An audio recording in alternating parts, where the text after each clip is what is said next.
কি সুন্দর নাম, খাদিজা বললে ভালো লাগে না? প্রথম নারী যিনি কালিমা পড়ে ইসলাম ধর্ম গ্রহণ করেছেন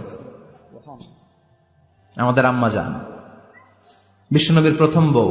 25 বছর বিশ্বনবীর সাথে সংসার করেছেন, 3 বছর বিশ্বনবীর সাথে জেল খেটেছেন। শিয়াবে আবি তালেবে কেমন বউ, জামাইও জেলখানায়, বউ জেলখানায়। বিশ্বনবীর সবগুলো বাচ্চা সন্তান ছেলে মেয়ে এই মহিলার গর্ভ থেকে এসেছে, একজন ছাড়া, ইব্রাহিম বিশ্বনবীর আরেক বউ মারিয়ার গর্ভে এসেছে, বাকি সব খাদিজার গর্ভে। যে আমরা ফাতেমা, বিশ্বনবীর কন্যার নাম কি? ফাতেমার মায়ের নাম কি?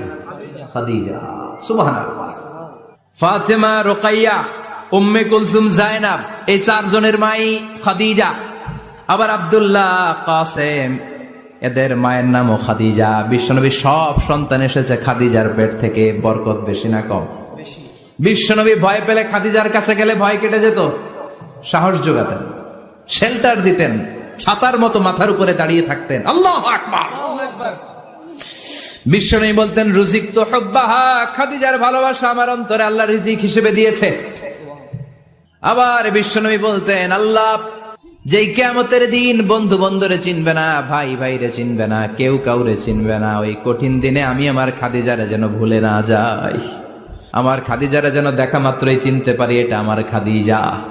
খাদিজাকে নিয়ে মা আয়েশা একদিন একটা কটু কথা বলেছিল, ও নবী, কবে আপনার এই বুড়ি মহিলা, বুড়ি বউ খাদিজা ইন্তেকাল করেছে, তারপরে কত সুন্দরী সুন্দরী বউ আমরা এসেছি, আমার ভালো লাগে না? খালি বুড়ির কথা কন কেন?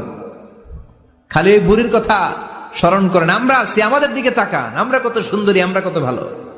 বিশ্বনবী রেগে গেলেন, মা আয়েশাকে এইভাবে ধরলেন। জীবনে কোনোদিন কোন স্ত্রীর গায়ে হাত তোলে নাই, শুধু ওই দিন মা আয়েশাকে এইভাবে ধরেছিলেন আর বলেছিলেন, আয়েশা খবরদার, জীবনে এই কথা বলবা না।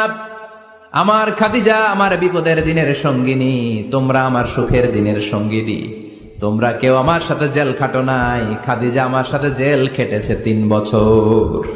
কয় বছর? কি মহিলা ছিল! বিশ্বনবীকে সবসময় আগলে রেখেছে, শেল্টার দিয়েছে, প্রতিভক্ত ছিল। খাবার নিয়ে বিশ্বনবীর জন্য এদিক সেদিক যেতেন, বিশ্বনবী না আসলে খেতেন না। বিশ্বনবীকে কলিজার চাইতো বেশি ভালোবাসতো, পতি যা বলবে তাই শুনতো। ও মায়েরা, খাদিজাতুল কুবরার জীবনী থেকে আপনাদের জন্য শিক্ষা হলো প্রতিভক্তি। কি ভক্তি? এখন প্রতিভক্তি নাই, আমরা করি নারী ভক্তি। এখন নারী নির্যাতন কমে গেছে বাংলাদেশে, বেড়ে গেছে পুরুষ নির্যাতন। কথা কন। এখন আমরা ভক্তি করা লাগে, আমরা ভক্তি না করলে ঘরে খাওয়ান নাই, এরকম ঝামেলা আছে না নাই? কথা বলেন। মায়েরা